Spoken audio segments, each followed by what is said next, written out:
ଭାବରେ ଆମେ ସ୍ୱାଗତ କରିବା ଆଜି ବବଲୁ ଦାସକୁ ଆମ ଇନଷ୍ଟାଗ୍ରାମ ଲାଇଭ ଶୋ କୁ। ବବଲୁ ଦାସ ଆଜି ଆମ ସହ ଯୋଡି ଯାଇଛନ୍ତି, ଜଣେ ଫ୍ୟୁରିୟସ ବ୍ୟାଟର। ଏ season Bablu Das number 1 batter ମଧ୍ୟ ରାଙ୍କ ପାଇଛନ୍ତି।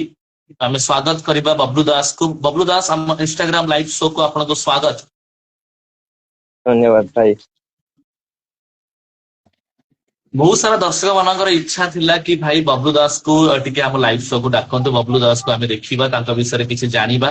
ବହୁତ ସାରା ଭାଇ ମାନଙ୍କର ଯଦି ଆମେ ଦେଖିବା ବହୁତ ଇଚ୍ଛା ଥିଲା କି କେତେବେଳେ ବବଲୁ ଦାସ ଆସିବେ, ଏବଂ ଆଜି ଆପଣ ମାନଙ୍କ ସାମ୍ନାରେ ବବଲୁ ଦାସ ଉପସ୍ଥିତ ଅଛନ୍ତି। ବବଲୁ ଦାସ, ଆମେ ଆପଣଙ୍କ ବିଷୟରେ ବହୁତ ସାରା ପ୍ରଥମେ ଆମେ କିଛି ଜାଣିବା। ପ୍ରଥମେ ପ୍ଲିଜ ଆମେ ଜାଣିବା କି ଆପଣ କେଉଁଠୁ ବିଲଙ୍ଗସ କରନ୍ତି, ପ୍ରପର ଆଡ୍ରେସ ଟା ପ୍ଲିଜ ଟିକେ କହିବେ ଆମ ସବୁ ଦର୍ଶକ ବନ୍ଧୁ ମାନଙ୍କୁ। ଆମ ଡିଷ୍ଟ୍ରିକ୍ଟ ହେଲା ଭଦ୍ରକ ଆଉ ଆଗରପଡା।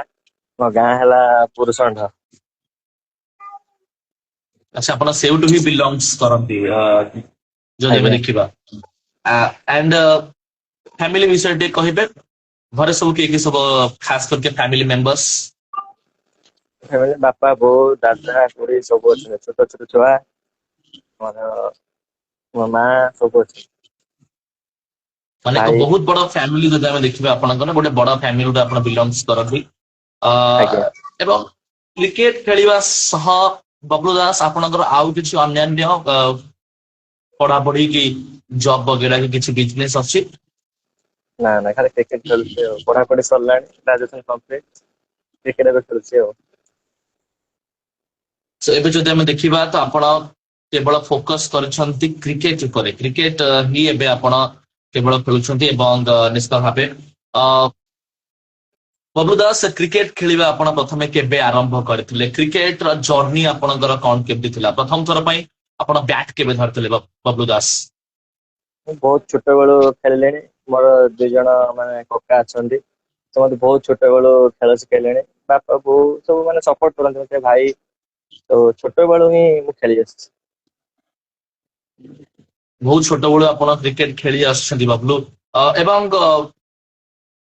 ଆପଣଙ୍କର ଗାଁ ରେ ହଉ କିମ୍ବା ଗାଁ ର ଫିଲ୍ଡ ରେ ହଉ, ଷ୍ଟାର୍ଟିଂ ଆପଣ ଆଜ ଏ ବ୍ୟାଟର ହିଁ କରିଥିଲେ? ଆଜ୍ଞା, ବେଟର ସିଟି ସ୍କୁଲ ପଡିଆ। ଏଠି ଆମର ପାଖରେ ଅଛି ଆମ ପଡିଆ, ସିଟି ସ୍କୁଲ। ଏ ବାପି ସାର୍ ଆଗରୁ ଆସନ୍ତି, ବହୁତ ପ୍ରାକ୍ଟିସ ହୁଏ। ଆଉ ସେଇଠି ପ୍ରାକ୍ଟିସ କରୁଥିଲି, ସେଇଠୁ ଦେଖିକି ଖେଳିଲେ ମତେ ଆଉ ଚାନ୍ସ ଦେଲେ ଜେଜେ କ୍ଲବରେ ଆଉ। ସେଇଠୁ ହିଁ ଆପଣ ପ୍ରଥମେ କ୍ରିକେଟ ଖେଳିବା ଆରମ୍ଭ କରିଥିଲେ। ଏବଂ ଆଜ୍ଞା। ଷ୍ଟାର୍ଟିଂ ରୁ ଆପଣଙ୍କର ଯଦି ଆମେ ଦେଖିବା ଭଲ ଇନିଂସ ଗୋଟେ କହିବି ଯଦି ମନେ ଥିବ, ପୁରା ଆରମ୍ଭରୁ କ୍ରିକେଟ ଯେତେବେଳେ ଆପଣ ଖେଳିବା ଆରମ୍ଭ କଲେ, ସେ ଟାଇମ ରେ ଗୋଟେ ବହୁତ ଭଲ ଇନିଂସ ଯଦି ଆପଣ ଖେଳିଥିବେ, ଯଦି ଆପଣଙ୍କର କିଛି ମନେ ଅଛି ଟିକେ କହିବେ ତ? ମୁଁ ଫାଷ୍ଟ ମାନେ ଏଇ ପ୍ରାକ୍ଟିସ କରୁଥିଲି। ପ୍ରାକ୍ଟିସ ଯେତେବେଳେ ପ୍ରଥମ ମ୍ୟାଚ ଖେଳିଲି, ଆମର ଏଠି ପାଖରେ ଗୋଟେ ଅଛି ନରାଜପୁର, ମତେ ଜେଜେ କଲରେ ଚାନ୍ସ ଦେଇଥିଲେ। ମୁଁ ପ୍ରଥମ ମ୍ୟାଚ ରେ ମାରିଥିଲି 50 ରନ। ଆଉ 12-15 ଓଭର ମ୍ୟାଚ୍ ଥିଲା, 50 ରନ ମାରି ନଟ୍ ଆଉଟ୍ ଥିଲି। 50 ରନ ସହ ଆପଣ ଷ୍ଟାର୍ଟ ଅପ୍ କରିଥିଲେ? ଆଜ୍ଞା। ହାଫ ସେଞ୍ଚୁରୀ ଯଦି ଆପଣ ଦେଖିବା, ଆପଣଙ୍କ ବ୍ୟାଟ ରୁ ଆସିଥିଲା ଫାଷ୍ଟ ମ୍ୟାଚରେ ବି, ତ ବହୁତ ବଢିଆ ଯଦି ଆମେ ଦେଖିବା। ଏବଂ ବ୍ୟାଟିଂ କରିବା ଆପଣଙ୍କୁ ପସନ୍ଦ। ଗାଁ କ୍ରିକେଟ ପରେ ଆପଣ କେବେ ପ୍ରଫେସନାଲ କ୍ରିକେଟ ଖେଳିବାକୁ ଚେଷ୍ଟା କରିନାହାନ୍ତି? ଘରେ କହିନାହାନ୍ତି କି ନାଇଁ ବାପା ମୁଁ କ୍ରିକେଟ ଖେଳିବି କି କଣ, ପ୍ରଫେସନାଲ କ୍ରିକେଟ ଆଡକୁ କେବେ ଯାଇନାହାନ୍ତି? ନା ନା, ସେମିତି ପ୍ରଫେସନାଲ କ୍ରିକେଟ ଯାଇନି। ଏମିତି ଖେଳୁଛି ଟେନିସ୍ ବଲ ଖାଲି। ଘରେ କିନ୍ତୁ ବହୁତ ସପୋର୍ଟ କରନ୍ତି ଖେଳିବା ପାଇଁ। ବାକି ଏମିତି ଖାଲି ଖେଳୁଛି ଟେନିସ୍ ବଲ, ଛୋଟଟା ଖେଳୁଛି। ଆଚ୍ଛା, ଠିକ ଅଛି। ଏବଂ ନେକ୍ସଟ ଯଦି ଆମେ ଯିବା, ବବଲୁ ଦାସ ପ୍ରଥମ ଟିମ୍ ଆପଣଙ୍କର କୋଉଟା ଥିଲା? ଫାଷ୍ଟ ଟିମ୍ ଆପଣ କୋଉ ଟିମ ରୁ ପ୍ରଥମେ ଖେଳିଲେ? ଫାଷ୍ଟ ଟିମ୍ ମୋର ଜେଜେ କ୍ଲବ ଥିଲା। ମତେ ଜେଜେ କ୍ଲବ ଚାନ୍ସ ଦେଇଥିଲେ। ସେଠୁ ଖେଳିଲି, ଖେଳିକି ଆମର ସାଇ ଇଲେଭେନ ଖେଳିଲି, ହିଟମ୍ୟାନ ଖେଳୁଛି ଆଉ। ଏବେ ଇମେଜରେ ଖେଳୁଛି। ତ ଠିକ ଅଛି ବବଲୁ ଦାସ, ଯଦି ଆମେ ଦେଖିବା ଯେଉଁଭଳି ଭାବେ ଆପଣ ବ୍ୟାଟିଂ କରନ୍ତି ଇମେଜ 11 ଭଦ୍ରକ ତରଫରୁ, ଏବଂ ଯେଉଁଭଳି ଭାବେ ଆମେ ଆପଣଙ୍କୁ ପଛ ସିଜିନ ରୁ ବି ଦେଖି ଦେଖି ଆସୁକି ବବଲୁ ଦାସଙ୍କ ବ୍ୟାଟିଂ ବହୁତ ଟପ୍ କ୍ଲାସ ଥାଏ, କିନ୍ତୁ ଏ ସିଜିନ ବହୁତ ଅଲଗା। ଏ ସିଜିନ ଆପଣଙ୍କ ବ୍ୟାଟିଂ ବହୁତ ହି ଅଲଗା ଲେଭେଲର ରହିଛି। ଆପଣ ପ୍ରତି ମ୍ୟାଚରେ ରନ୍ କଲେ, କିନ୍ତୁ ଆମେ ସେ ଯାଏ ତ ଯିବା ବଟ୍ ଆପଣ ଇମେଜ 11 ଭଦ୍ରକ ଟିମ୍ କୁ ଆସିବା ପଛରେ ରାଜ କାହାର ରହିଛି ଏବଂ ସାଇଜ କିଛି ପ୍ଲେୟାର ନା ଆପଣ ଟିମ ର ଓନର ଆପଣଙ୍କୁ ଡାଇରେକ୍ଟ କଣ୍ଟାକ୍ଟ କରିଥିଲେ କେମିତି ଆପଣ ଇମେଜ 11 ସହ ଯୋଡି ହୁଅନ୍ତି? ମତେ ମେଣ୍ଡିସ ଭାଇ ନେଇଥିଲେ ମୁଁ ବହୁତ ଛୋଟ ବେଳୁ ଏମିତି ଖେଳୁଥିଲି। ତାପରେ ମେଣ୍ଡିସ ଭାଇ ସହ ମତେ କେହି ନେବେନି ତାଙ୍କ ଗାଡିରେ 4 ଜଣ କରି ମତେ ଆଗରେ ବସେଇ ନେବେ ସବୁବେଳେ ଏମିତି ଖେଳିଲି ତାଙ୍କ ସହିତ ତ ସବୁ ଛୋଟ ବେଳୁ ବହୁତ ଖେଳୁଛି। ବାକି ଯେତେବେଳେ ଭଲ ଖେଳିଲି ହିଟ ମାଇଣ୍ଡରେ ଖେଳୁଥିଲି। ତାପରେ ହିଟ ମାଇଣ୍ଡ ତ ଭଲ ଖେଳିଲି ଯେତେବେଳେ ମେଣ୍ଡିସ ଭାଇ ଖେଳୁଥିଲେ ଇମେଜ ରେ ମତେ ସେଠି ଚାନ୍ସ ଦେଇଥିଲେ ଇମେଜ ରେ ଭଲ ଖେଳିଲି ସେଠି ଚାନ୍ସ ଦେଲେ ରାଜ୍ୟ ବି ବହୁତ ମତେ ସପୋର୍ଟ କରନ୍ତି। ହିଟମାଇଣ୍ଡ ଟିମ ରୁ ଯଦି ଆମେ ଦେଖିବା ତ ସେଠୁ ଆପଣ ପ୍ରଥମେ ଖେଳିଲେ ଏବଂ ହିଟମାଇଣ୍ଡ ପରେ ଆପଣ ଇମେଜ 11 ଭଦ୍ରକ ଟିମ୍ କୁ ଆସିଲେ। ଆଜ୍ଞା ଆଜ୍ଞା ହିଟ ମାଇଣ୍ଡ ଖେଳୁଥିଲି ହିଟ ମାଇଣ୍ଡ ପରେ ଇମେଜ କୁ ଗଲି। ଠିକ ଅଛି ତ ମେଣ୍ଡିସ୍ ଭାଇ ହିଁ ହେଲେ ଆପଣଙ୍କର ସେ ଲୋକ ଯିଏକି ଆପଣଙ୍କୁ ଚାନ୍ସ ଦେଇଛନ୍ତି ଇମେଜ 11 ଭଦ୍ରକ ଟିମ୍ କୁ ଆସିବା ପାଇଁ ଏବଂ ମେଣ୍ଡିସ୍ଙ୍କର ଏବଂ ଆପଣଙ୍କ ମଧ୍ୟରେ ଗୋଟେ ରିଲେସନ କଣ କେମିତି ରହିଛି ମେଣ୍ଡିସ୍ କୁ ଆପଣ ଗୋଟେ ବଡ ଭାଇ ଭଳି ମାନନ୍ତି ନା ଆପଣ ତାଙ୍କୁ ଆପଣ ନିଜର ଗୋଟେ ଗୁରୁ ଭଳି ମାନନ୍ତି କଣ କଣ ଭାବନ୍ତି ଆପଣ ମେଣ୍ଡିସ୍ ଭାଇକୁ? ସେ ମୋ ନିଜ ଭାଇଠୁ ବି ଅଧିକ ମୋର ସବୁ ମାନେ ସବୁ ସାଙ୍ଗରେ ଆମର ଦି ଜଣ ଛୋଟବେଳୁ ତ ତାଙ୍କ ସହିତ ପୁରା ରହି ଆସିଛି ପୁରା ଯେବେଠୁ ଖେଳିଲେଣି କ୍ରିକେଟ ସେ ସେବେଠୁ ମୁଁ ଭାଇ ଭଳିଆ ତାଙ୍କୁ ମାନେ ଆସିଛି। ଯେବେଠୁ ଆପଣ କ୍ରିକେଟ ଆରମ୍ଭ କରିଛନ୍ତି ଆପଣ ମେଣ୍ଡିସ୍ ଭାଇକୁ ନିଜ ଭାଇ ଭଳି ଦେଖିଛନ୍ତି ମେଣ୍ଡିସ୍ ଭାଇଙ୍କ ଘର ବି ଯଦି ଆମେ ଦେଖିବା ତ ସେଇ ଆଗରପଡାରେ ତ କେତେ ଡିଷ୍ଟାନ୍ସ ଆପଣଙ୍କ ଘରଠୁ ତାଙ୍କ ଘର? ଆମର 1 ରୁ 2 କିଲୋମିଟର ଭିତରେ ହବ। ଓହୋ ହୋ 1 ରୁ 2 କିଲୋମିଟର ଭିତରେ ଯଦି ଆମେ ଦେଖିବା ତାଙ୍କ ଘର ମେଣ୍ଡିସ୍ ଭାଇ ଛୋଟ ବେଳେ ଯଦି ଆମେ ଦେଖିବା ଆଜ୍ଞା ଏବେ ତ ଯଦି ଆମେ ତାଙ୍କୁ ଦେଖୁଛୁ ଗୋଟେ ଅଲଗା ଜୋନ ରେ ସିଏ ରହୁଛନ୍ତି କିନ୍ତୁ ଯେତେବେଳେ ସେ ବହୁତ ଛୋଟ ଥିଲେ ଆପଣ ତାଙ୍କୁ ଦେଖିଥିବେ ଛୋଟବେଳେ ବି କଣ ସେ ସେମିତି ଯେମିତି ଏବେ ହଉଛନ୍ତି ଗ୍ରାଉଣ୍ଡ ରେ ସେମିତି ସେ ହୁଅନ୍ତି ଛୋଟବେଳୁ? ହଁ ସେମିତି ଆଗ ଆସନ୍ତି ସେମିତି ସାଇକେଲ ଧରିକି ଆମ ଘରେ ସାଇକେଲ ରଖିବେ ଏ ସିଟି ପଳେଇବେ ପ୍ରାକ୍ଟିସ କରିବେ ସେବେଠୁ ବି ସେମିତି। ସେ ଛୋଟ ବେଳୁ ହିଁ ଯଦି ଆମେ ଦେଖିବା ତ ସେ ସେମିତି ହିଁ ମାନେ ଜୋସିଲା ତା ସହ ଗ୍ରାଉଣ୍ଡ ଭିତରେ ଯେମିତି ସେ ହୁଅନ୍ତି ତ ଛୋଟ ବେଳୁ ହିଁ ସେ ସେମିତି ରହିଛନ୍ତି ଠିକ ଅଛି। ନେକ୍ସଟ ଆମେ ଯିବା ଇମେଜ 11 ଭଦ୍ରକ ସହ ଆପଣ ଯୋଡି ହୁଅନ୍ତି ଏବଂ ଫାର୍ଷ୍ଟ ଟାଇମ ପାଇଁ ଯେତେବେଳେ ଆପଣ ଇମେଜ 11 ଭଦ୍ରକ ସହ ଯୋଡି ହେଲେ ତାଙ୍କ ଓନରଙ୍କ ତରଫରୁ ରେସପନ୍ସ କଣ ଥିଲା ଆପଣଙ୍କ ପ୍ରତି ରାଜୁ ଭାଇ ଆପଣଙ୍କୁ ପ୍ରଥମ ଥର ପାଇଁ କଣ କହିଥିଲେ?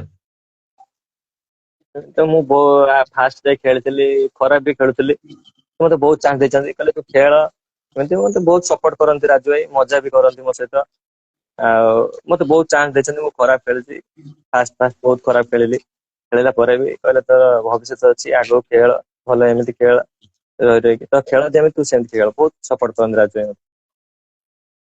ବହୁତ ସପୋର୍ଟ କରିଛନ୍ତି ଆପଣଙ୍କୁ ରାଜୁ ଭାଇ ଏବଂ ସେ ସେମିତିକା ଓନର ମଧ୍ୟ ରହିଛନ୍ତି ଏବଂ ଫାଷ୍ଟ ଭଲ ଇନିଂସ ଆପଣଙ୍କର କେବେ ଆଇଥିଲା ସେ ଟୁର୍ଣ୍ଣାମେଣ୍ଟ ର ନେମ୍ ବି ନେବେ ଏବଂ ତା ସହ ଯଦି ମନେ ପଡୁଛି ସେ ଇନିଂସ ବିଷୟରେ ଟିକେ କହିବେ ପ୍ରଥମ ଥର ପାଇଁ ଗୋଟେ ବଢିଆ ଇନିଂସ ଆପଣ କେବେ ଖେଳିଥିଲେ ଇମେଜ 11 ପାଇଁ? ସେମିତି ତ ମନେ ପଡୁନି ଏଠି ସୁଖନାରେ ମ୍ୟାଚ ଖେଳିଥିଲୁ ମୋର ଗୋଟେ ଯୋଉଟା ମନେ ଅଛି 3 ଓଭର 52 ରନ ଥିଲା ଇମରାନ ଭାଇର ମୋର ଚେସ୍ କରିଦେଇଥିଲୁ। ଏଇଟା ଆପଣ କୋଉ ମସିହା କଥା କହୁଛନ୍ତି 2023? ନା 2022 ହବ ବୋଧେ। 2022 କଥା ଆପଣ କହୁଛନ୍ତି 2022 ରେ ଇମରାନ ଖାନ ଏବଂ ଆପଣଙ୍କ ଯୋଡି ଯେ କି 18ଟି ବଲ ରେ କମ ସେ କମ 50 ରନ ଉର୍ଦ୍ଧ୍ୱ ସ୍କୋର ଥିଲା ଆଜ୍ଞା ଏବଂ ସେ ସ୍କୋରକୁ ଆପଣ ଚେସ୍ କରିଥିଲେ ଏବଂ ଷ୍ଟାର୍ଟିଂ ରୁ ଆପଣ କେତେ ନମ୍ବରରେ ବ୍ୟାଟିଂ କରୁଥିଲେ ଆରମ୍ଭ ଯେତେବେଳେ ଆପଣ କରିଥିଲେ ଇମେଜ 11 ଟିମ୍ ତରଫରୁ? ମୁଁ ତ ଆରମ୍ଭରୁ ହିଁ ସେ ମିଡିଅର ଖେଳି ଆସିଛି ବାକି ମଝିରେ ଦିଅନ୍ତି ଓପନ କରିବା ପାଇଁ ହୁଏ ମଝିରେ ମୁଁ ଖେଳେ। ଏ ନେଟୱାର୍କ ଇସ୍ୟୁ ରହୁଛି କୁହନ୍ତୁ କୁହନ୍ତୁ ଅଭିଲାଷ। କହିଲେ ପ୍ରଥମେ ତ ମୁଁ ମିଡିଅର ଖେଳି ଆସିଛି ମତେ ମଝିରେ ବି ଚାନ୍ସ ଦେଇଥିଲେ ଓପନ କରିବା ପାଇଁ ଓପନିଂ ରେ ମତେ ଟିକେ ଖରାପ ହେଇଥିଲା ମଝିରେ ମୁଁ ଭଲ ଖେଳୁଥିଲି ଚାନ୍ସ ଦେଇଥିଲେ ମଝିରେ ଖେଳିବାକୁ। ଏବଂ ମିଡିଲ ଅର୍ଡର ଯଦି ଆମେ ଦେଖିବା ବବଲୁ ଦାସ ଆପଣଙ୍କ ଟିମ ରେ ଗୋଟେ ବହୁତ ଷ୍ଟ୍ରଙ୍ଗ ପଏଣ୍ଟ ମଧ୍ୟ ରହିଛି। ଆପଣ ହୁଅନ୍ତୁ ଧନ ରାଉତ, ମୁଁ ଏ ସିଜନ କଥା କହୁଛି, ଇମ୍ରାନ ଖାନ ଯଦି ରହିବେ ତ ଆହୁରି ଟିମ୍ ଆପଣଙ୍କର ଷ୍ଟ୍ରଙ୍ଗ ହେଇଯିବ। ଖାସ କରିକି ମିଡିଲ ଅର୍ଡର ଆରଏନ ପଣ୍ଡା ବି ତ ବହୁତ ହି ଭଲ ଫର୍ମ ରେ ଥିଲେ ଏ ସିଜନ। ଏ ସିଜନ ବିଷୟରେ ଯଦି ଆମେ କଥା ହବା ବବଲୁ ଦାସ, ଏ ସିଜନ ଇମେଜ 11 ପାଇଁ ଗୋଟେ ସକ୍ସେସଫୁଲ ସିଜନ ଯାଇଛି। ଟିମ୍ ବହୁତ ସାରା ଜାଗାରେ ଚାମ୍ପିୟନ ବି ହେଲା। ତ କଣଟା ରହିଛି କାରଣ ଟିମ୍ ପଛ ସିଜନ ଏତେ ଭଲ ଯାଇ ଟିମ୍ ପାଇଁ ଏତେ ଭଲ ଯାଇ ନଥିଲା, କିନ୍ତୁ ଏ ସିଜନ ଟିମ୍ ଲଗାତାର ବ୍ୟାକ୍ ଟୁ ବ୍ୟାକ୍ ଚାମ୍ପିୟନ୍ସ, 11 ଗୋଟି ଚାମ୍ପିୟନସିପ ର ଖିତାବ ଇମେଜ 11 ପାଖରେ। ତ କାରଣ କଣ ରହିଛି, କେମିତି ଆପଣ ଏତେ ଶୀଘ୍ର କମ୍ବ୍ୟାକ୍ କଲେ? ହଁ, ସବୁ ପିଲା ଭଲ ଏଫର୍ଟ ଦଉଥିଲେ। ଆଉ ଯୋଉ ଆମ ସ୍ୱାଧୀନ ଯୋଉ ଅଛି ପଛରେ ବ୍ୟାକଅପ୍ ଦେଲା ଯୋଉ ବୋଲିଂ ରେ, ସେଥିରେ ବି ଆମେ ବହୁତ ମ୍ୟାଚ୍ ଜିତିଲୁ। ଏ ଧନ ବି ବହୁତ ଫାର୍ମ ଥିଲା। ଅଜୟ ଭାଇ ବି ଫାଷ୍ଟ ରୁ ବଢିଆ ପରଫର୍ମାନ୍ସ କରୁଥିଲେ। ଦୁଇଟା ତ କହିଲେ ଲାରେନ ଭାଇ ଆଉ ଅଜୟ ଭାଇ ଦିଟା ଆଗେ କରିଛନ୍ତି ଆମ ଚମ୍ପିଆନ। ଟିକେ ସବୁ ଏଫର୍ଟ ଦେଇ ଖେଳିଛନ୍ତି। ମହେଣ୍ଡିସ ଭାଇ ବି ବୋଲିଂ ଏଥର ବହୁତ ଭଲ କରିଛନ୍ତି। ସମସ୍ତେ ଏଫର୍ଟ ଭଲ ଅଛି, ସେଥିପାଇଁ ମତେ ଭଲ ଲାଗୁଛି। ସେ ସମସ୍ତଙ୍କର ଏଫର୍ଟ ଭଲ ରହିଛି, ଯୋଉଥିପାଇଁ ଆପଣ କହୁଛନ୍ତି କି ଟିମ୍ ଯଦି ଆମେ ଦେଖିବା ସକ୍ସେସ ହେଇଛି। ଏବଂ ଯେତେବେଳେ ଧନ ରାଉତ ଆସିଥିଲେ ଆମ ଶୋକୁ, ତ ଧନ ରାଉତ ଗୋଟେ ପଏଣ୍ଟ କହିଥିଲେ କି ସିଜନ ପୂର୍ବରୁ ଅଫ ସିଜନ ରେ ଆପଣଙ୍କ ଟିମ୍ ଯାଇକି ମଧ୍ୟ ପ୍ରାକ୍ଟିସ କରୁଥିଲେ। କୋଉ ଗୋଟେ ଗ୍ରାଉଣ୍ଡ ର ନେମ୍ ନେଇଥିଲେ, ସେ ଗ୍ରାଉଣ୍ଡ ରେ ଆପଣ ସେଇଟା ଠିକ ସେ କହିଥିଲେ ତ, ମାନେ ଆପଣ ପ୍ରାକ୍ଟିସ କରୁଥିଲେ ଯାଇକି ଖାସ କରିକି ସିଜନ ପଛରୁ? ଆଜ୍ଞା, ଏ ସବୁ ପ୍ରାକ୍ଟିସ କରିଥିଲୁ। ଟିପୁ ଭାଇ, ଧନ ଆଉ ଲାଡେନ ଭାଇ, ଅଜୟ ଭାଇ, ମୁଁ, ଆକାଶ ଭାଇ ସବୁ ଯାଇକି ଯୋଉ ଅଜୟ ଭାଇ ତାଙ୍କ ଗାଁ ପାଖରେ ଗୋଟେ ପ୍ରାକ୍ଟିସ କରୁଥିଲୁ। ସେଇଟା ହିଁ ଆମକୁ ପ୍ଲସ ପଏଣ୍ଟ କରିଛି। ଠିକ ଅଛି। ଏବଂ ସେ ଯୋଉ ଆପଣଙ୍କର ଯାହା ବି ଥିଲା ପ୍ରାକ୍ଟିସ ସେସନ, ସେ ପ୍ରାକ୍ଟିସ ସେସନ ରେ ରାଜୁ ଭାଇ ମଧ୍ୟ ଉପସ୍ଥିତ ରୁହନ୍ତି ଆପଣଙ୍କ ସହ, ଟିମ ର ଓନର ମଧ୍ୟ ରୁହନ୍ତି କି? ଆଜ୍ଞା, ସେ ତ ଆମକୁ ନେଇଯାଆନ୍ତି ଭଦ୍ରକରୁ, ଗାଡିରେ ବସେଇକି ନେଇଯାଆନ୍ତି ମତେ। ୱାଓ, ଏକ ସୁନ୍ଦର ଏକ ଯଦି ଆମେ ଦେଖିବା ଏକ ଭଲ କଥା ଆମେ ଜାଣିବାକୁ ପାଇଲେ କି ନିଜ ଓନର ବି ଆପଣଙ୍କ ପ୍ରାକ୍ଟିସ ସେସନରେ ରହୁଛନ୍ତି, ସିଏ ବି ଆପଣଙ୍କ ରାଜୁ ସହ ତାଙ୍କର ଯୋଗଦାନ ଦେଉଛନ୍ତି। ଠିକ ରାଜୁ ଭାଇ ଅଛି ବି ବଲ୍ ବବଲୁ ଦାସ। ବଲ୍ ବି ସିଏ ଆମକୁ ପକାନ୍ତି ବହୁତ। ଓ ମାନେ ସେ ବୋଲିଂ ନିଜେ କରନ୍ତି। ବଲ ବି ପକାନ୍ତି? ଆଜ୍ଞା। ଆଚ୍ଛା ଠିକ ଅଛି। ତ ଏକ ବହୁତ ଭଲ ଜିନିଷ ଆଜି ଆମେ ଜାଣିବାକୁ ପାଇଲେ, ଗୋଟେ ଟିମ୍ ଓନର ହିସାବରେ ସିଏ ବି ମଧ୍ୟ ନିଜର ଗୋଟେ 100% ଦେଇଛନ୍ତି କି ମୋ ପିଲାମାନେ କେମିତି ଭଲ ଖେଳିବେ। ଏବଂ ଟିମ୍ ଯେତେବେଳେ ଗୋଟେ ମିଟିଂ ହୁଏ, ଯେତେବେଳେ ଟିମ ର ଗୋଟେ ଛୋଟ ମିଟିଂ ହଉଥିବ, ସେ ମିଟିଂ ରେ ରାଜୁ ଭାଇଙ୍କର ବାର୍ତ୍ତା କଣ ଥାଏ? ସେ କଣ ଆପଣ ମାନଙ୍କୁ ସମସ୍ତଙ୍କୁ ବୁଝାନ୍ତି କି ଅ, ଆମେ ଏମିତି ଖେଳିବା କି ସିଜନ ହେଲାଣି ଷ୍ଟାର୍ଟ, ଆମେ ଏଇଭଳି ଖେଳିଲେ ଆମ ଟିମ ଟା ଭଲ ଚାଲିବ, ତାଙ୍କ ତରଫରୁ ପ୍ଲାନିଂ କଣ ଥାଏ? ସେମିତି କିଛି ମିଟିଂ ନାହିଁ, ବାକି ସେ ପ୍ରାକ୍ଟିସ ବେଳେ ଯାହା ମିଟିଂ ହୁଏ। ମୁଁ ସେ ମିଟିଂ ରେ ରୁହେନି, ସିନିୟର ପିଲା ସବୁ ରୁହନ୍ତି। ମାନେ ଆପଣ ଟିମ ର ସିନିୟର ପ୍ଲେୟାର ନୁହେଁ କି? ଆମେ ଜୁନିୟର ପିଲା, ଆମେ ଧନ, ସୋହେଲ, ମୁଁ ଜୁନିୟର ପିଲା। ଆପଣ 2022 କଥା ମତେ କହିଲେ କି ସୁକୁନେଇରେ ଆପଣ ଇମ୍ରାନ ଖାନଙ୍କ ସହ ମ୍ୟାଚ ଜିତେଇକି ଆଇଥିଲେ। ଯଦି ଆପଣ ଟିମ୍ ସହ 4 ବର୍ଷ ହେଲାଣି ରହିଲେଣି, ତ ଟିମ ର ତ ଆପଣ ଜଣେ ସିନିୟର ପ୍ଲେୟାର। ଯଦି ଆମେ ମୋ ତରଫରୁ, କିନ୍ତୁ ଆପଣ କହୁଛନ୍ତି କି ଆପଣ ସିନିୟର ନୁହନ୍ତି, ତାମାନେ କିଛି ସିନିୟର ପିଲାଙ୍କ ନେମ ନେବେ ଦେଖିବା। ଆଜି ଇମେଜ 11 ଭଦ୍ରକର କିଏ କିଏ ସବୁ ଅଛନ୍ତି ସିନିୟର ପିଲା, ଜାଣିବା ଏଇଠି।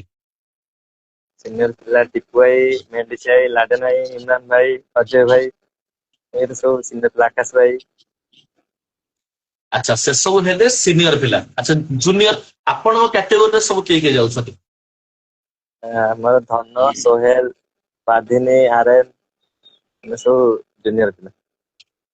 ମାନେ ଆପଣ ଗୋଟେ ଗଲେ କ୍ୟାଟେଗୋରୀରେ, ସେମାନେ ଗୋଟେ ଗଲେ କ୍ୟାଟେଗୋରୀରେ, ଠିକ ଅଛି। ତ ସେ ଏବେ ଗ୍ରାଉଣ୍ଡ ଭିତରେ ଏଇଟା ତ ଗୋଟେ ସ୍ୱାଭାବିକ କଥା କି ଗ୍ରାଉଣ୍ଡ ଭିତରେ ସେମାନେ ଯାହା କହିବେ ଆପଣ ସେସବୁ କଥା ତ ଶୁଣିବେ, କିନ୍ତୁ ଗ୍ରାଉଣ୍ଡ ବାହାରେ କାହାର ରାଜ ଚାଲେ? ଆପଣ ମାନଙ୍କର ରାଜ ଚାଲେ ନା ପୁଣି ମେଣ୍ଡିସ ଭାଇ, ଲାଡେନ ଭାଇ, ସେମାନେ ଯାହା କହନ୍ତି ସେୟା ଚାଲେ? ସେମିତି କିଛି ନାହିଁ, ବାହାରେ ଆମେ ସୋହେଲ, ମୁଁ, ଧନ, ଆରେନ ଟିକେ ବେଶୀ ମିଶାମିଶି, ଆମର ସବୁବେଳେ ମଜାମସ୍ତି। ଆମେ ସବୁବେଳେ ଅଲଗା 4 ଜଣ ବୁଲୁ। ଆଉ ସିନିୟର ପିଲା ବାକି ଅଲଗା ଟିକେ ମଜାମସ୍ତି କରନ୍ତି। ଠିକ ଅଛି। ତ ସିନିୟର ପିଲା କେବେ ଆପଣଙ୍କୁ କେବେ ରାଗି କିଛି କହିଛନ୍ତି? ଆପଣଙ୍କୁ ହଉ କିମ୍ବା ଧନ ରାଉତକୁ ହଉ, ଆପଣଙ୍କର ଯୋଉ ରହିଲେ ସବୁ ବେଶ, ସୋହେଲ, ଧନ, ଆପଣ, ଆରେନ, କେବେ ସିନିୟର ପିଲାମାନେ ଯଦି କୌଣସି ମ୍ୟାଚ୍ ଯଦି ଆପଣ ହାରିକି ଆସିଥିବେ ତ କେବେ କିଛି ରାଗିକି କହିଛନ୍ତି କି କଣ ଆପଣ ଏମିତି କାହିଁ ଖେଳିଲେ କି କଣ? ଖେଳ ମଝିରେ ତ ସେମିତି ହୁଏ କୁହନ୍ତି, ବାକି ଆମେ ସାଇଲେଣ୍ଟ ରହୁ, କିଛି କହୁନା। ଆମେ ସେ କଥାଟାକୁ ଶୁଣୁ ଆଉ, କିଛି କହୁନା। ୱାଓ, ତା ମାନେ ଗୋଟେ ବେସ୍ ଆପଣଙ୍କର ରହିଛି, ଗୋଟେ ରେସପେକ୍ଟ ଆପଣଙ୍କର ରହିଛି। ବହୁତ ବଢିଆ ଜିନିଷ ଆପଣ ଆଜି କହିଲେ, ଆମର ବହୁତ ସାରା ଦର୍ଶକ ମାନେ ମଧ୍ୟ ଏଇ ଜିନିଷଟିକୁ ଜାଣିଲେ କି ଟିମରେ ଗୋଟେ ସିନିୟର ଏବଂ ଜୁନିୟର ର ଗୋଟେ ବେସ୍ ଆପଣ ବନେଇଛନ୍ତି, ଯାହା ଦ୍ୱାରା ଟିମର ଗୋଟେ କମ୍ବିନେସନ ବହୁତ ଭଲ ରହିଛି। ଯାହା ହଉ, ବହୁତ ଭଲ ଲାଗିଲା ଏଇ କଥାଟା ଶୁଣିକି। ଆଉ ଯେତେ ବି ଆମର ଦର୍ଶକ ବନ୍ଧୁ ମାନେ ଅଛନ୍ତି, ଆପଣ ମାନେ ଆମକୁ କୋଶ୍ଚିନ୍ କରିବେ, ବଟ୍ ଏବେ ନୁହେଁ, ଆଗାମୀ ସମୟରେ ଆପଣ ମାନଙ୍କର କୋଶ୍ଚିନ୍ ବି ଆମେ ନବା ଆଉ ବବଲୁ ଦାସକୁ ମଧ୍ୟ ପଚାରିବା। ବବଲୁ ଦାସ, ଏ ସିଜନ ଉପରେ ଯିବା। ଏ ସିଜନ ଆପଣଙ୍କୁ କଣ ହେଇଯାଇଥିଲା? କୋଉ ଲଡୁ ଖାଇଥିଲେ ନା କଣ ଖାଇକି ଆପଣ ଘରୁ ଆସୁଥିଲେ? ପ୍ରତି ମ୍ୟାଚରେ ରନ୍ 30 ରନ୍ ତ ଥୁଆ, ବିକଜ ତ 8-10 ଓଭରିଆ ମ୍ୟାଚ ହଉଛି, ବେଶୀ ଲମ୍ବା ହଉନି। 30 ରନ୍ ତ କମ୍ପଲସରି ଆପଣ ବନଉଥିଲେ। କେମିତି ଏତେ ଭଲ ବ୍ୟାଟିଂ କେମିତି ହେଲା? କିଛି ପ୍ରାକ୍ଟିସ ବଗେରା କରିଥିଲେ ନା କାହାର ଟିପ୍ସ ଥିଲା କି ନାଇଁ ବବଲୁ ଏମିତି ଖେଳ ରନ୍ ହବ, ପ୍ଲିଜ କହିବେ। ଆମ ଗାଁରେ ମୁଁ ଯୋଉଠି ପ୍ରାକ୍ଟିସ କରୁଛି ରାଉତରାପୁର, ସେଠି 5-6 ଜଣ ଛୋଟ ଛୁଆ ଅଛନ୍ତି। ସେ ମାନେ ଭଲ ଅପର ପକାନ୍ତି। ତାଙ୍କୁ ମୁଁ ସକାଳୁ ଫୋନ କରିଛି, ଲିଟୁଆ, ମଣ୍ଟୁଆ, ଜିତ୍ ହଉ, ସେ ଚିଣ୍ଟୁ, ପିଙ୍କୁ, ଆମ ଅଛି ଚୁଇନ ବୋଲି, 5-6 ଜଣ ସେଠି ନେଟ୍ ପ୍ରାକ୍ଟିସ କରୁ। ଆମେ ସକାଳୁ ଉଠିକି ବ୍ରଶ କରିବିନି, ଯିବି ସକାଳେ 6 ଜଣଙ୍କୁ ସକାଳୁ କଲ୍ କରିବି। ସେ ଆସିବେ, ବଲ୍ ପକାଇବେ ମତେ, ଖାଲି ସେ ବ୍ୟାଟିଂ କିଛି କରିବେନି, ଖାଲି ସବୁ ଫିଲ୍ଡିଂ କରିବେ। 2 ଜଣ କଣ୍ଟିନ୍ୟୁ ବଲ୍ ପକେଇବେ, 4 ଜଣ ଫିଲ୍ଡିଂ କରିବେ, ପୁଣି ସେଦିନ ଥକିଗଲେ ଆଉ 2 ଜଣ ପକେଇବେ। କଣ୍ଟିନ୍ୟୁ ଡେଲି 200-300 ବଲ୍ ଖେଳେ। ବାକି ସେ ହିଁ ଏଥର ମତେ ମାନେ ବେଶୀ, ତାଙ୍କୁ ମୁଁ ବେଶୀ ଇଏ କରିବି। ସେ ମତେ ବହୁତ ବଲ୍ ପକେଇ ପ୍ରାକ୍ଟିସ ଡେଲି କରେଇଛନ୍ତି ମତେ।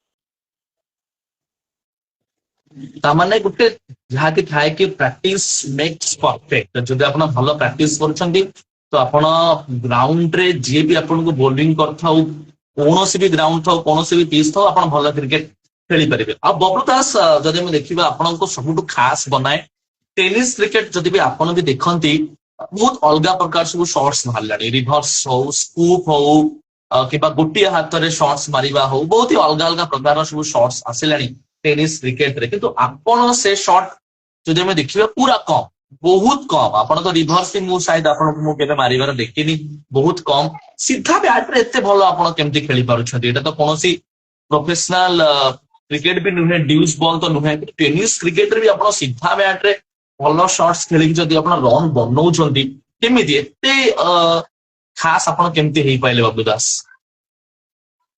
ସେମିତି କିଛି ନାହିଁ, ପ୍ରାକ୍ଟିସ ଟିକେ କରୁଛି। ବାକି ସେଇ ଛୋଟ ଛୁଆ ଯୋଉ ମତେ ପକଉଛନ୍ତି, ସେ ବି ସେମିତି ଅପକଟରେ ପକଉଛନ୍ତି। ଡେଲି ମୁଁ ପ୍ରାକ୍ଟିସ କରୁଛି ଯୋଉ, ସେଇଠି ମୁଁ ସକ୍ସେସ ପାଉଛି ମ୍ୟାଚରେ।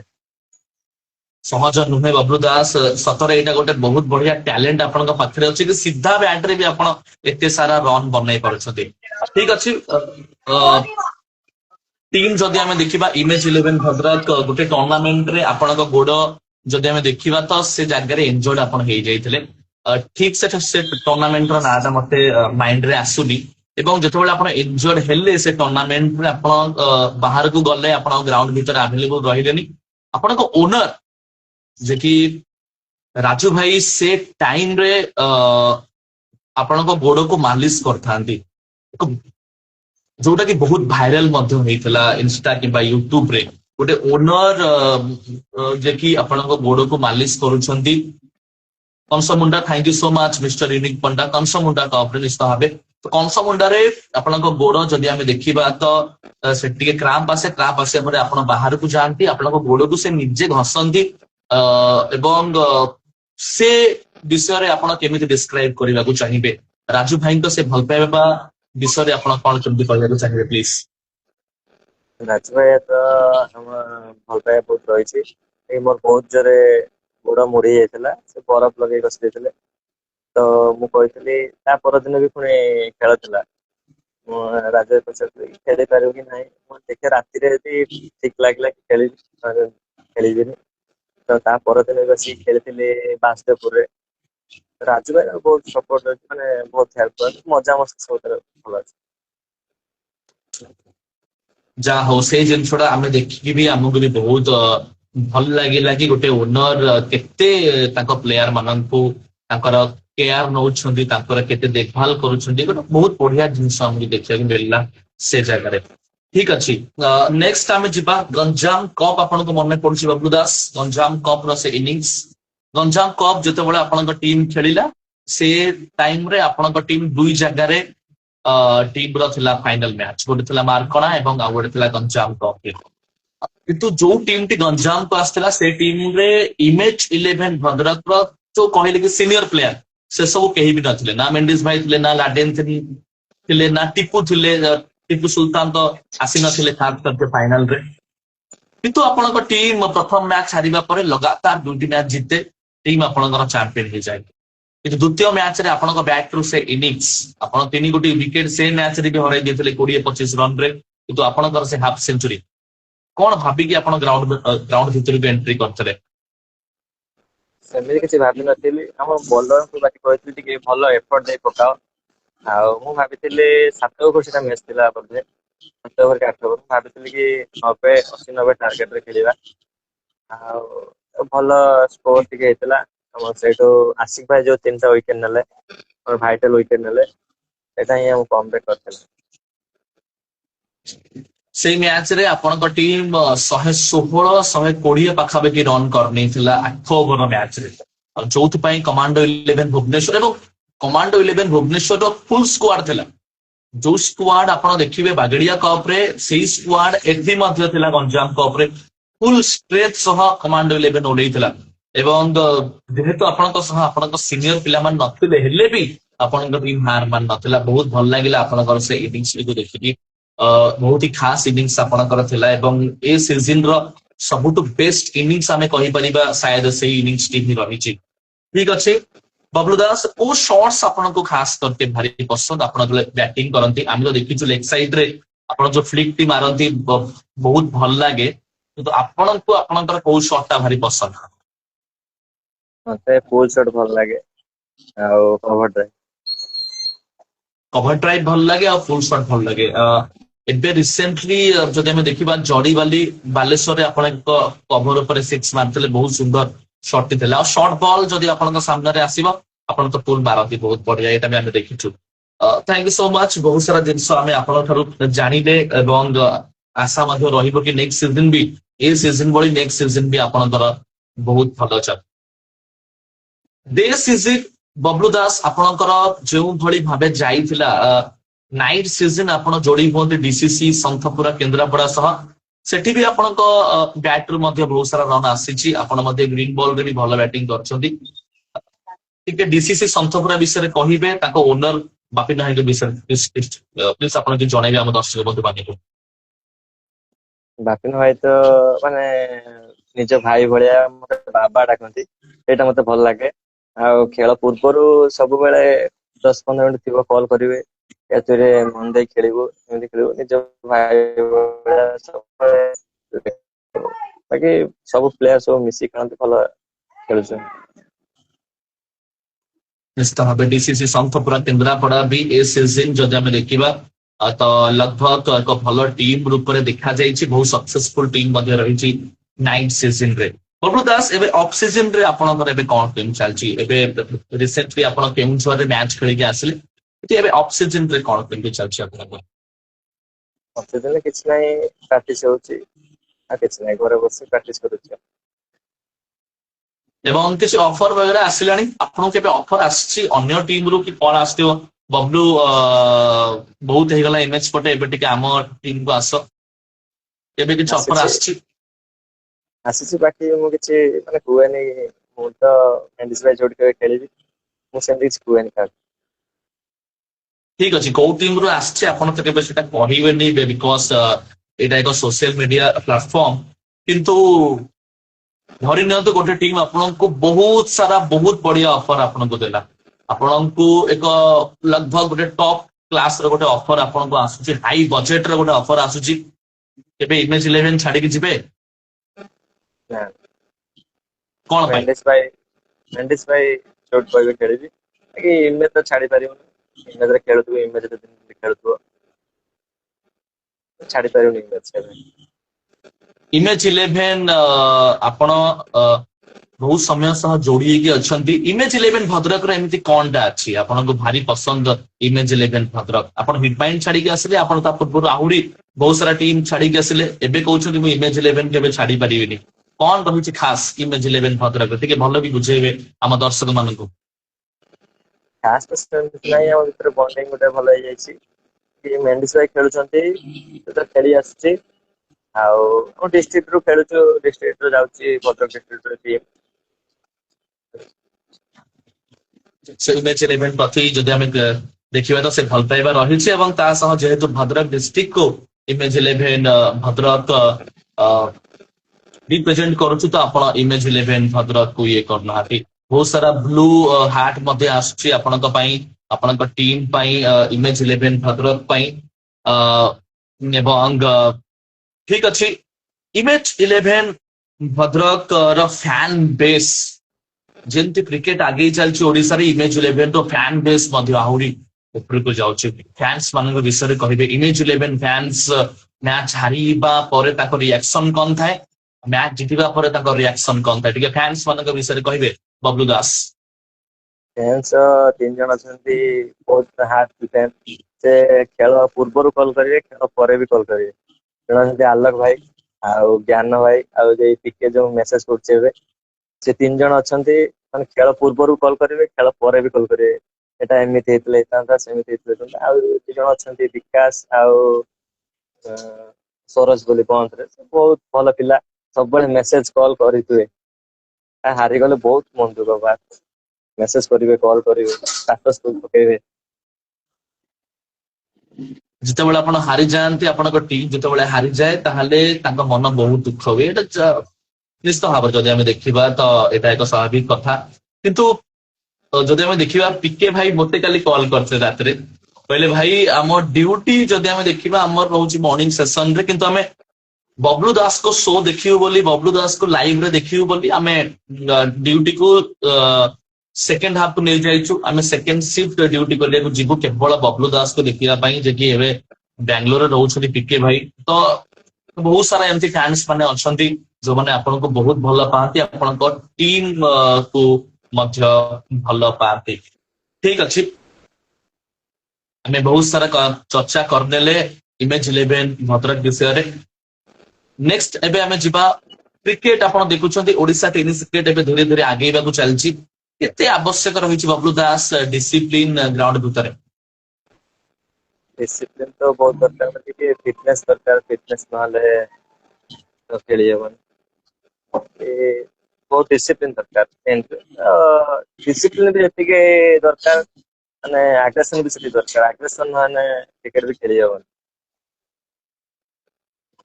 डिसिप्लिन सह आपण कहउछंती कि टिके आग्रेशन भी दरकार किंतु आमे आपन ठारू केबे आग्रेशन तो देखिनो आपण सब बेले ग्राउंड भितरे हसी थांती खुशी थांती सेत पे आपण को नेम मिस्टर कूल भी दिया जाइछि केबे गोटे एमिति मैच थिबो जो मैच रे आपण लागि थिबे जहा बेले एटा मु जानिछि गोटे थिबो मु तो केबे देखिनी मो पूर्वरु कि शायद बहुत वर्ष पूर्वरु कि किछि आरि भितरे एमि जदि किछि मैच जाइछि 30 टिका मु कहिबे को मैच रे आपण फर्स्ट टाइम लागि दिले बरगछा मैच रे रागिथिले माने मो मुंडो बिंदु थाए मु बैटिंग करले लास्ट फाइनल थिला सेटा 4 ओवर थिला अच्छा माने मु भी मारिथे सेटा 44 रन मो मुंडो बिंदु छि राजू एकल बैटिंग करबिनी से मते बैटिंग पठेइथिले आ मु मारिथे 44 से जो सुशील भाई जने रन दे देले मु सुशील भाई ऊपर रागिथिले निज माने सांगरे छोटे बेले खेली आसुना ता सहित ता पेटे बेसी रागी जाइथि आ बाकी केबे रागी नै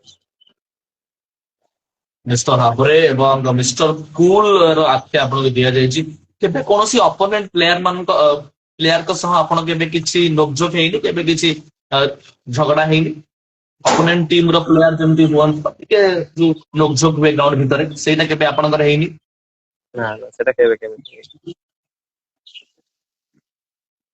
ଠିକ ଅଛି ଏବଂ ଯଦି ଆପଣଙ୍କୁ ସାମ୍ନାରୁ କିଏ ସ୍ଲେଜ କରେ ଯଦି ଗ୍ରାଉଣ୍ଡ ଭିତରେ ଯଦି ଆପଣଙ୍କୁ କିଏ ସାମ୍ନାରୁ ସ୍ଲେଜିଂ କରେ ଆସିକି ଧର କି ଧର ଆପଣ ଧର ବ୍ୟାଟିଂ କରୁଥିବେ କିଏ ଗୋଟେ ଆପଣଙ୍କ ସାମ୍ନାରେ ଆସିକି ଯଦି କିଛି କହିଦେଇ ଗଲେ କି କିମ୍ବା ସେ ବୋଲର ଯଦି ଆପଣଙ୍କୁ କିଛି କହିଲେ କି ଆଖି ଦେଖେଇଲେ ଆପଣ ସେଠି ସେ ଟାଇମରେ ନିଜକୁ କେମିତି କଣ୍ଟ୍ରୋଲ କରନ୍ତି ପ୍ଲିଜ ଟିକେ ଜଣାଇବେ ସବୁ ତ ଏମିତି କରନ୍ତି ସବୁବେଳେ, ବାକି ମୁଁ ତାଙ୍କୁ ମାନେ ହସିବି ଆଉ ତଳକୁ ମୁଁ ବୁଝେଇଲେ।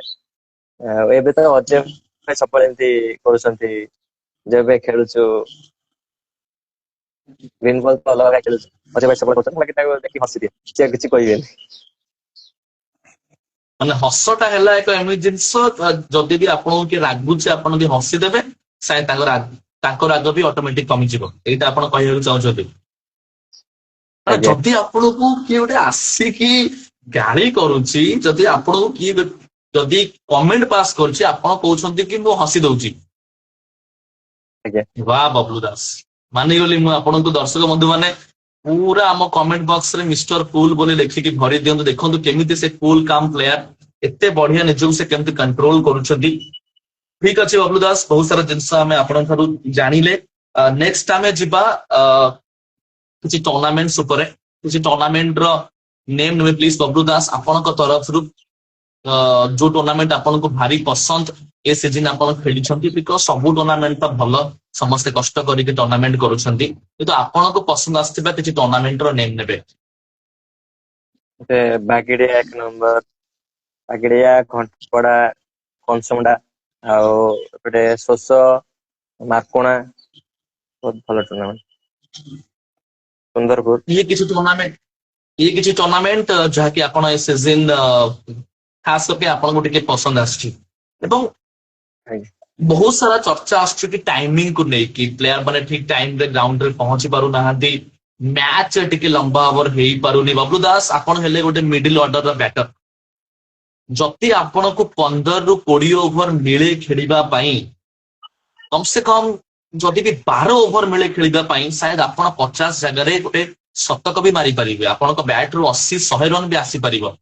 ଗୋଟେ ମିଡିଲ ଅର୍ଡର ବ୍ୟାଟର ହିସାବରେ ମତେ ଟିକେ ଆପଣ କହିବେ କେତେ ଦୂରରେ ଠିକ 8 ଓଭର 6 ଓଭର ମ୍ୟାଚ, ଯଦି 12-15 ଓଭର ମ୍ୟାଚ ହୁଅନ୍ତା ତାହେଲେ ସାୟଦ କିଛି ଭଲ କ୍ରିକେଟ ଆମେ ଦେଖିବାକୁ ପାଆନ୍ତେ।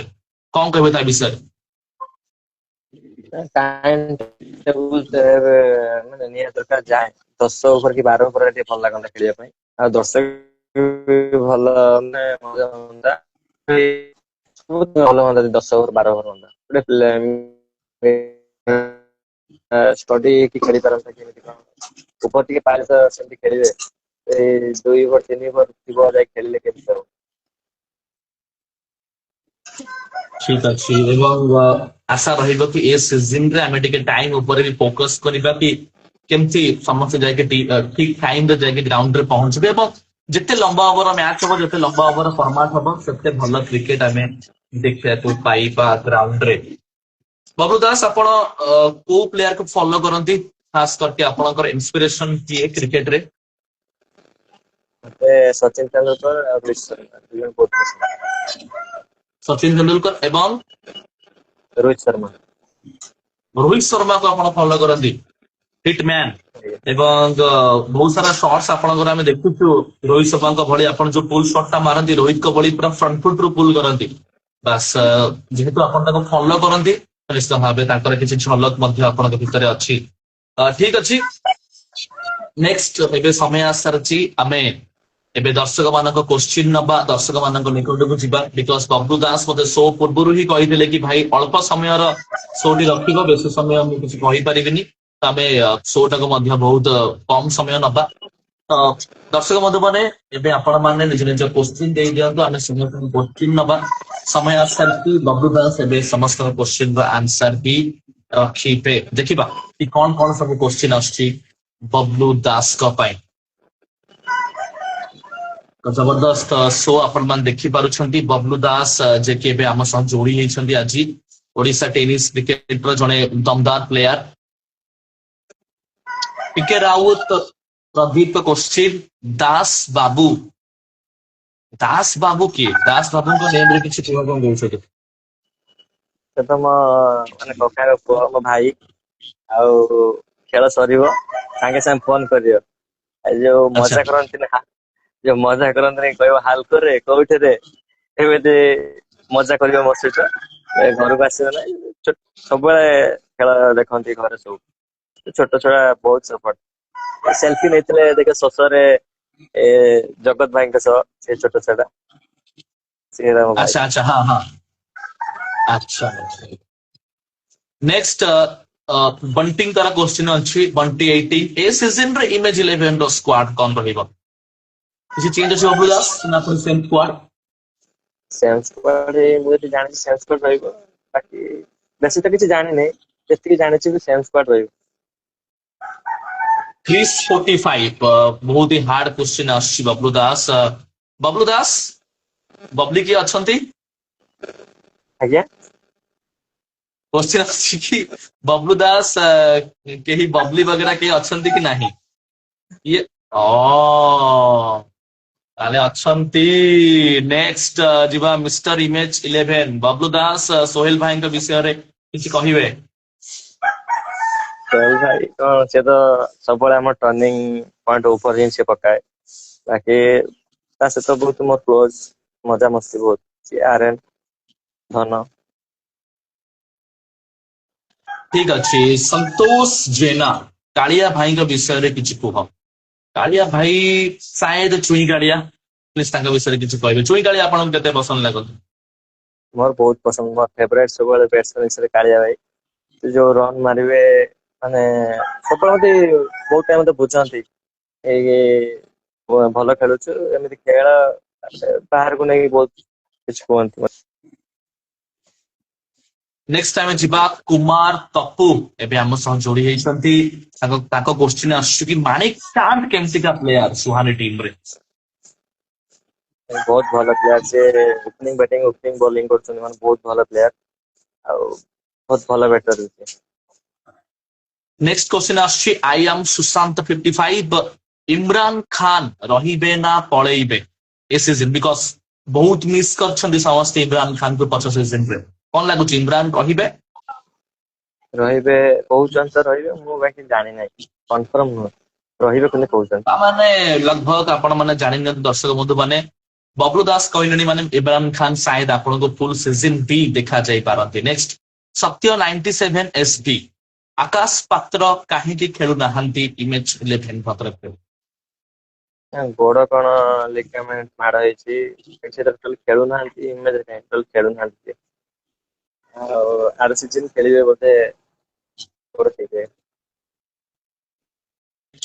ନେକ୍ସଟ କ୍ୱେଶ୍ଚିନ୍ ଆସୁଛି ମିଷ୍ଟର ୟୁନିକ ପଣ୍ଡାଙ୍କ ତରଫରୁ ଇମ୍ରାନ ଖାନଙ୍କ ବିଷୟରେ କଣ କହିବେ ବବଲୁ ଦାସ ଗୋଟେ ଲେଜେଣ୍ଡ ପ୍ଲେୟାର ତାଙ୍କ ବିଷୟରେ ଆପଣଙ୍କ ମତାମତ କଣ ସେ ତ ସବୁବେଳେ ବାଚ୍ଚା, ତାଙ୍କୁ ବଡ ଭାଇ ଭଳିଆ ମୁଁ ମାନେ। ସେ ବି ବହୁତ ସପୋର୍ଟ କରନ୍ତି ଖେଳରେ, ମଜା ମସ୍ତି କରନ୍ତି। ଶିଶିର 5437 ବାବୁ ଦାସ କୋଉ ଅପୋନେଣ୍ଟ ଟିମ୍ ଏଗେନଷ୍ଟରେ ରନ୍ କଲେ ଆପଣଙ୍କୁ ଭଲ ଫିଲ୍ ହୁଏ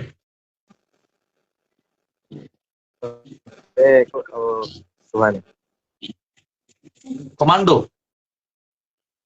ଆଜ୍ଞା। କମାଣ୍ଡୋ 11 ନମ୍ବର 1 ଟିମ୍ ଏ ସିଜନର ନିଶ୍ଚିତ ଭାବେ ଗୋଟେ ବଡ ଟିମ୍ ସାମ୍ନାରେ ଆମେ ଯେବେ ବି ରନ୍ କରିବା ଆମକୁ ଗୋଟେ ଭଲ ଫିଲ୍ ବି ଆସିବ ଓଡିଶା ମୋଟୋ ବ୍ଲଗର ଜଗତ ରାମ ଭୋଇଙ୍କ ବିଷୟରେ ଟିକେ କୁହନ୍ତୁ ଭାଇ ଭାଇ ତାଙ୍କ ସହିତ ଏତେ ମିଶାମିଶି କରିନି, ବାକି ସେ ବହୁତ ମଜାମସ୍ତି କରନ୍ତି ମୁଁ ଶୁଣିଛି। ଆଉ ଭଲ ବ୍ୟାଟିଂ ବି କରନ୍ତି। ଜଗତ ରାମ ଜଣେ ନାମୀ ଦାମୀ ପ୍ଲେୟାର କ୍ରିସ୍ 45 ତାଙ୍କ ତରଫରୁ ଗୋଟେ ବହୁତ ଭଲ question Odisha tennis cricketer favourite player କିଏ ମାନେ ଆପଣଙ୍କୁ କିଏ ଫେଭରେଟ ଲାଗନ୍ତି ବବଲୁ ଦାସ ମୋର ଫେଭରାଇଟ ଟିପୁ ସୁଲତାନ। ଟିପୁ ସୁଲତାନ ଆପଣଙ୍କୁ ଭଲ ଲାଗନ୍ତି ତା ପଛରେ କଣ ରହିଛି କାରଣ ସେ ଯୋଉ ଫିନିଶର, ମାନେ ସବୁବେଳେ ଫିନିଶ କରନ୍ତି, ମତେ ସବୁବେଳେ ହିଁ ଭଲ ଲାଗେ। ବହୁତ କନଫିଡେନ୍ସ ତାଙ୍କର ଖେଳରେ। ଆଚ୍ଛା ତ ସେଇଥିପାଇଁ ହିଁ ଆପଣଙ୍କୁ ଟିପୁ ସୁଲତାନ ଭଲ ଲାଗନ୍ତି ସତ୍ୟ 97 ଆମେ ଆପଣଙ୍କ କ୍ୱେଶ୍ଚିନ୍ ନେଇଯାଇଛୁ ଇମେଜ 11 ଲୋୟାଲ ଫ୍ୟାନ୍ସ ଆର୍ଏନ ପଣ୍ଡା ଆଉ ସୋହେଲ ଖାନଙ୍କ ବିଷୟରେ କିଛି କୁହନ୍ତୁ ଆପଣ ଶୋଇଥାନ୍ତା ଆମର ସବୁବେଳେ ତ ମଜାମସ୍ତି, ଆଉ ସବୁବେଳେ କଲ୍ ବି କରୁ ଆମେ, ଏବେ ବି କଲ୍ କରିକି କଥା ହଉଛୁ ଯେତେ ଖେଳ ନଥିଲେ ବି। ସବୁବେଳେ ସେ ମଜା ମସ୍ତି, ଆମ ସାଙ୍ଗ 3 ଜଣ ତ ବୋଲର ଆଉ। ଠିକ ଅଛି ଇଟ୍ସ ପିଙ୍କୁ 4728 ରାଜୁ ଭାଇ ନିଜ ଓନରଙ୍କ ବିଷୟରେ କିଛି କହିବେ ସବୁ ତ କହିଲେଣି। କଥା ହେଇନି ତାହେଲେ तो बहुत सारा आमे क्वेश्चन नौचु कंस मुंडारे जो लास्ट ओवर 13 रन थिला तो लाडेन भाई का से इनिंग्स शेष ओवर रे से विषय टे कहिए प्लीज ଆରନ୍ ଭାଇ ବୋଲିଂ କରୁଥିଲେ। ବୋଲିଂ କରୁଥିଲେ ଆଚ୍ଛା ଲାଲନ ଭାଇ ବୋଲିଂ କରୁଥିଲେ, ସେ ତ ରଖିଦେଇଥିଲେ ବୋଧେ ସେମିଫାଇନାଲ ମ୍ୟାଚ୍। ଆଚ୍ଛା ଲାଲନ ଭାଇ ବହୁତ ଭଲ ବୋଲିଂ କରିଥିଲେ ଆଉ ରଖିଦେଇଥିଲେ ବି ସେ ମ୍ୟାଚ୍, ଜିତିଥିଲେ ସେ ମ୍ୟାଚ୍। ତ ନିଶ୍ଚିତ ଭାବରେ ଯଦି ଆମେ ଦେଖିବା ତ ବହୁତ ସାରା ଏଠି ଅ ଦର୍ଶକ ମାନଙ୍କର କ୍ୱେଶ୍ଚିନ୍ ଆସୁଛି କିନ୍ତୁ ଆମେ ସମସ୍ତ କ୍ୱେଶ୍ଚିନ୍ ତ ନେଇପାରିବାନି। ମୋନା 541196 ୟୁକେ ରାଉତଙ୍କ ବିଷୟରେ କହିବେ, ଉତ୍କଳ କେଶରୀ ରାଉତ। ସେ ତ ଭାଇ କ୍ଲାସ୍ ବେଟର, ସବୁବେଳେ ମତେ ଭଲ ଲାଗନ୍ତି। ସେ ତାଙ୍କ ଯୋଉ ସଟ୍ ଆଉ କିପିଂ ବି ବହୁତ ଭଲ ଲାଗେ, ମାନେ ବହୁତ ଭଲ ଲାଗେ ସେ ଜଗନ ଭାଇ। ୟୁକେ ରାଉତ ଜଣେ କ୍ଲାସିକାଲ ପ୍ଲେୟାର ଯଦି ଆମେ ଦେଖିବା। ବହୁତ ବହୁତ ଧନ୍ୟବାଦ। ଆମେ ପ୍ରାୟତଃ ସମସ୍ତଙ୍କ କ୍ୱେଶ୍ଚିନ୍ ନେଲୁ କିନ୍ତୁ ଯୋଉମାନଙ୍କର ନେଇପାରୁନୁ ଭାଇମାନେ କ୍ଷମା କରିବେ। ଆମେ ନେକ୍ସଟ ଯଦି ଆମେ ଦେଖିବା ତ ଆମେ ତାଙ୍କ କ୍ୱେଶ୍ଚିନ୍ ନେଇଯିବା, ବଟ୍ ଯିବା ପୂର୍ବରୁ ଆଉ ଏକ କ୍ୱେଶ୍ଚିନ୍ ନେଇଯାଉଛୁ ଟିକେ ରାଉତଙ୍କର। ଲାଷ୍ଟ ବଲ୍ 6 ଅଜୟ ରାଉତ ମାରିଥିଲେ କମାଣ୍ଡୋ ଏଗେନଷ୍ଟରେ, କେମିତି ଲାଗିଥିଲା? ଆମେ ବି ଭାବିନଥିଲୁ ସେଠି ଆମେ ଜିତିବୁ ବୋଲି, ଶେଷ ମ୍ୟାଚ୍ ଶେଷ ଆଚ୍ଛା ମ୍ୟାଚ୍ ଆମେ ଭାବିନଥିଲୁ ଯେ ସବୁ ମନ୍ଦିର ବୋଲି ବସିଛୁ। ଆମେ ବି ଭାବିନଥିଲୁ ହାରିବୁ ବୋଲି, ତ ଭଲ କ୍ଲାସ୍ ମାରିବେ ଲୋକ ବହୁତ ଖୁସି ଲାଗୁଛି। ତ ଠିକ ଅଛି ଅମୃତ ଦାସ, ଆମେ ବହୁତ ସାରା ଚର୍ଚ୍ଚା ଆପଣଙ୍କ ସହ କଲୁ ଏବଂ ତା ସହ ଆମେ ଦର୍ଶକ ମାନଙ୍କ କ୍ୱେଶ୍ଚିନ୍ ବି ନେଇଛୁ କିନ୍ତୁ ଯୋଉ ଦର୍ଶକ ମାନଙ୍କ କ୍ୱେଶ୍ଚିନ୍ ଆମେ ନେଇପାରିନୁ ଆମେ ତାଙ୍କଠୁ କ୍ଷମା ଚାହିଁବୁ କିନ୍ତୁ ନେକ୍ସଟ ଏପିସୋଡରେ ଆମେ ସମସ୍ତଙ୍କ କ୍ୱେଶ୍ଚିନ୍ ନେବାକୁ ମଧ୍ୟ ଚେଷ୍ଟା କରିବୁ। ବହୁତ ବହୁତ ଧନ୍ୟବାଦ ସମସ୍ତ ଫ୍ୟାନ୍ସ ମାନେ ଯୋଉମାନେ ଆମ ସହ ଏବେ ଯୋଡି ହେଇଥିଲେ। ତ ନେକ୍ସଟ ଏବେ ଏକ ଟିମ୍ ବନେଇବା, ଏକ ଡ୍ରିମ୍ ଟିମ୍ ଆମେ ବନେଇବା। ବବଲୁ ଦାସ ଆପଣ ନିଜକୁ ସେ ଟିମ୍ ର ଓନର ବୋଲି ଏବେ ଆପଣ ଭାବି ନିଅନ୍ତୁ, ସେ ଟିମ୍ ହେଲା ଆପଣଙ୍କର। ସୋ ବାସ୍ ମୁଁ ଆପଣଙ୍କୁ ସ୍ଲଟ୍ ଦେବି, ଆପଣ ସେ ଜାଗାରେ ପ୍ଲେୟାର ମାନଙ୍କୁ ଭରିବେ। ରେଡି? ଠିକ ଅଛି। ଆପଣଙ୍କ ପାଖରେ ରହିବେ 2ଟି ଓପନର, 3ଟି ରହିବେ ମିଡିଲ ଅର୍ଡର ର ବ୍ୟାଟର, 2ଟି ରହିବେ ଅଲରାଉଣ୍ଡର ଏବଂ 4ଟି ରହିବେ ଆପଣଙ୍କ ପାଖରେ ବୋଲର। ସୋ ପ୍ରଥମେ ଆମେ ଯିବା ଫାଷ୍ଟ 2ଟି ଓପନର। ଓଭର ଓଭରକୁ ନେଇ କହିବି ତ 10 ଓଭର। ଓଭର ଧରି ନିଅନ୍ତୁ, ହଁ 10 ଓଭର 10-15 ଭିତରେ। ଓପନର असलम ଭାଇ, ଲାଡେନ ଭାଇ। ମିଡିଲ असलम ଅର୍ଡର ଭାଇ ଏବଂ ସୁଇଙ୍ଗାଳିଆ ଲାଡେନ ଭାଇ। ଲାଡେନ। असलम ଖାନ ଏବଂ ଲାଡେନ ହେଲେ ଆପଣଙ୍କ ଟିମ୍ ର 2 ଓପନର ବ୍ୟାଟର। ଏବେ ଆମେ ଯିବା ମିଡିଲ ଅର୍ଡର, ଯୋଉଠି ଆପଣଙ୍କ ପାଖରେ 3ଟି ସ୍ଲଟ ଅଛି। କଣ୍ଟିଆ ଭାଇ ଆଉ ଅଜୟ ଭାଇ,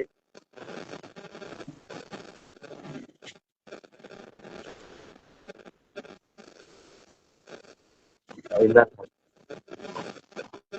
କଣ୍ଟିଆ, ଅଜୟ ରାଉତ ଏବଂ ଇମ୍ରାନ ଖାନ, ଏ 3ଟି ନେମ୍ ଆପଣ ନେଇଛନ୍ତି ମିଡିଲ ଅର୍ଡର ର ସ୍ଲଟ ରେ। ଠିକ ଅଛି, ନେକ୍ସଟ ଆମେ ଯିବା ଆପଣଙ୍କ ପାଖରେ ସ୍ଲଟ ରହିଛି 3ଟି ଅଲରାଉଣ୍ଡରଙ୍କ ନେମ୍ ନେବା ପାଇଁ। 3ଟି ଅଲରାଉଣ୍ଡରଙ୍କ ନେମ୍ ଆପଣ ନେଇପାରିବେ। ଚିନ୍ମୟ ଭାଇ, ମେଣ୍ଡିସ ଭାଇ ଆଉ ମଣ୍ଟୁ ଭାଇ। ଦେବାଶିଷ ପାରସାନୀ। ଠିକ ଅଛି, ସମୟ ଆସାରିଛି ଏବେ 3ଟି ବୋଲର୍ସଙ୍କ ନେମ୍ ନେବେ। ଗୋଟେ ସୋହେଲ ଆଉ ଗୋଟେ ସୌମ୍ୟ ରଞ୍ଜନ ପାଲ,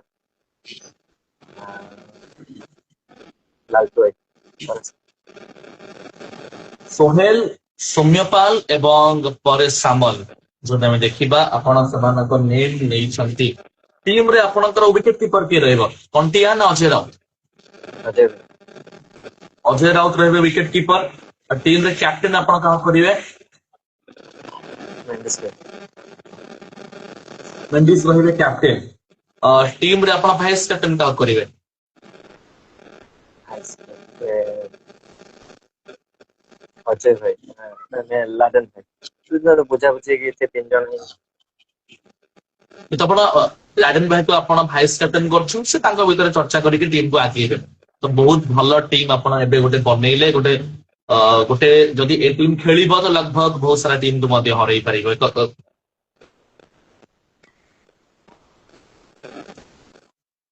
ଛୋଟୁ ଯଦି ଆମେ ଦେଖିବା ବବଲୁ ଦାସ, ଛୋଟୁ ଆକାଶ ଏବଂ ରାଜା କୁସୁମ ଆପଣ ଦେଖନ୍ତୁ ଯେଭଳି ଭାବେ ସେମାନେ ନେମ୍ ଆଉ ଫେମ୍ ବନେଇଲେ ଓଡିଶା ତରଫରୁ ଯାଇକି ISPL ରେ ଏବଂ ବହୁତ ସାରା ପିଲା ଯାଇକି ISCL ମଧ୍ୟ ଖେଳିଲେ। ଆପଣଙ୍କ ତରଫରୁ କେବେ ଆପଣ ଭାବି ନାହାନ୍ତି କି ସେ ଲେଭୁଲରେ ଯାଇକି ମୁଁ ଖେଳିପାରିବି ବୋଲି? ବିକଜ ଟେନିସ କ୍ରିକେଟ ର ସ୍ତର ଏବେ ଧୀରେ ଧୀରେ ଉପରକୁ ଯିବାକୁ ଲାଗିଲାଣି। କେବେ ଆପଣ ମାଇଣ୍ଡକୁ ଆଣିନାହାନ୍ତି କି ମୁଁ ବି ଦିନେ ଯାଇକି ସେଠି ଖେଳିପାରିବି ବୋଲି? ସେମିତି କିଛି ଭାବି ନାହିଁ ବାକି ଏଥର ଭାବିଛୁ ISL ଟ୍ରାଏ କରିବି ଖେଳିବା। ବାସ୍ ତା ପାଇଁ ଆପଣ ଟିକେ ଭଲସେ ପ୍ରିପେୟାର କଲେ ଆପଣ ମଧ୍ୟ ଯାଇକି ସେ ଯାଇ ପହଞ୍ଚି ପାରିବେ। ଆପଣଙ୍କ ପାଖରେ ସେ ଟ୍ୟାଲେଣ୍ଟ ମଧ୍ୟ ରହିଛି। ତ ଶୋ କୁ ଆମେ ଏବେ ଧୀରେ ଧୀରେ ଏଣ୍ଡ ଆଡକୁ ନବା। ଆମ ଶୋ ଏବେ ଧୀରେ ଧୀରେ ଏଣ୍ଡ ହବାକୁ ଯାଉଛି ଏବଂ ବହୁତ ବହୁତ ଧନ୍ୟବାଦ ଯଦି ମୁଁ କହିବି ଆପଣଙ୍କୁ ବବଲୁ ଦାସ ଆଜି ଆପଣ ଆମ ସହ ଯୋଡି ହେଲେ। ଯିବା ପୂର୍ବରୁ ଇମେଜ 11 ଭଦ୍ରକର ଫ୍ୟାନ୍ସ ମାନେ ଅଛନ୍ତି, ଫ୍ୟାନ୍ସ ମାନଙ୍କୁ ଆପଣ ଏବେ କଣ କହିବାକୁ ଚାହିଁବେ? ସେମାନେ ଆରଥର ଯେମିତି ଇମେଜକୁ ଖେଳୁଥିଲେ ଏଥର ବି ସେମିତି ଦେଖିବାକୁ ପାଇବେ। ସବୁ ତ ପ୍ଲେୟାର ତ ରହୁଛନ୍ତି, ଇମ୍ରାନ ଭାଇ ଯେତିକି ଶୁଣିଛି ଇମ୍ରାନ ଭାଇ ରହିବେ ଆଉ ଏଥର ବି ସେମିତି ଖେଳିବେ। ଠିକ ଅଛି ବବଲୁ ଦାସ, ସମୟ ଆସିସାରିଛି ଆମେ ଏବେ ଆପଣଙ୍କର ବିଦାୟ ନବା ଏବଂ ଯୋଉ ସମୟ ଆପଣ ଆମକୁ ଦେଇଛନ୍ତି ଆପଣଙ୍କୁ ଥ୍ୟାଙ୍କ ୟୁ ସୋ ମଚ୍। ନିଜର ବହୁମୂଲ୍ୟ ସମୟ ଆପଣ ଆମକୁ ଦେଲେ ଏବଂ ଯୋଉ ସମୟ ଆପଣ ମୋଠୁ ମାଗିଥିଲେ ସାୟଦ ମୁଁ ଟିକେ ତାଠୁ ଅଧିକା ସମୟ ନେଇଯାଇଛି, କ୍ଷମା କରିବେ ମତେ। କିନ୍ତୁ ଯାହା ହଉ ଆପଣ ଆଜି ଆମ ଶୋକୁ ଆସିଲେ, ଆମ ସହ ଯୋଡି ହେଲେ, ଯେତିକି ବି ଚର୍ଚ୍ଚା କଲେ, ଯାହା ବି ଆମେ ଜାଣିଲୁ ବହୁତ ଭଲ ଲାଗିଲା। ଏବଂ ବାସ୍ ଆପଣଙ୍କ ଏ ସିଜିନ ବି ବହୁତ ଭଲ ଯାଉ, ଆପଣ ଆଉ ଥରେ ବେଷ୍ଟ ବ୍ୟାଟର ହୁଅନ୍ତୁ, ଆପଣ ଆଉ ଥରେ ଭଲ କ୍ରିକେଟ ଖେଳନ୍ତୁ ଏବଂ ଆପଣ ବହୁତ ଉପର ଲେବୁଲକୁ ଯାଆନ୍ତୁ। ଗୋଟେ ଭଲ ବ୍ୟାଟର ଭାବରେ, ଗୋଟେ ଭଲ ଖେଳାଳି ଭାବରେ ପରିଚିତ ହୁଅନ୍ତୁ ଓଡିଶା ଏବଂ ଓଡିଶା ବାହାରେ। ଯିବା ପୂର୍ବରୁ କିଛି କହିବାକୁ ଚାହିଁବେ ବବଲୁ ଦାସ?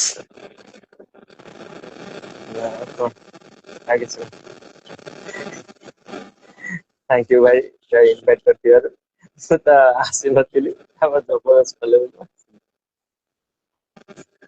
ଜବରଦସ୍ତି କରିବାକୁ ପଡୁଛି ବବଲୁ ଦାସ ବିକଜ ଏକରେ ତ ଆପଣ ନମ୍ବର 1 ବ୍ୟାଟର ଆଉ ତା ସହ ଫ୍ୟାନ୍ସ ମାନେ ଚାହୁଁଛନ୍ତି କି ଆପଣଙ୍କୁ ସେମାନେ ଦେଖିବାକୁ ଚାହୁଁଛନ୍ତି। ଆଉ ଯଦି ଫ୍ୟାନ୍ସ ମାନେ ଚାହୁଁଛନ୍ତି ତ ଆମେ ସବୁବେଳେ ଫ୍ୟାନ୍ସ ମାନଙ୍କ ପାଖାପାଖି ଅଛୁ। ଫ୍ୟାନ୍ସ ମାନେ ଯାହା ଚାହିଁବେ ମୋ ତରଫରୁ ମୁଁ ତାହା ନିଶ୍ଚିତ କରିବି ଏବଂ ଆଗାମୀ ସମୟରେ ଆହୁରି ଭଲ ଭଲ ପ୍ଲେୟାର ମାନଙ୍କୁ ମଧ୍ୟ ମୁଁ ଫ୍ୟାନ୍ସ ମାନଙ୍କ ପାଇଁ ନେଇକି ଆସିବି। Thank you so much Bablu Das, ଆମେ ଏଠୁ ବିଦାୟ ନବା। ବହୁତ ଭଲ ଲାଗିଲା ଆପଣଙ୍କ ସହ କଥା ହେଇକି। ନମସ୍କାର, ଜୟ ଶ୍ରୀ ଜଗନ୍ନାଥ ଆଉ ଶୁଭକାମନା। ଆଜି ଆଜି ହଉଛି ପବିତ୍ର ରଥଯାତ୍ରାର। ଥ୍ୟାଙ୍କ ୟୁ ଭାଇ, ଜୟ ଜଗନ୍ନାଥ। ଥ୍ୟାଙ୍କ ୟୁ ଭାଇ।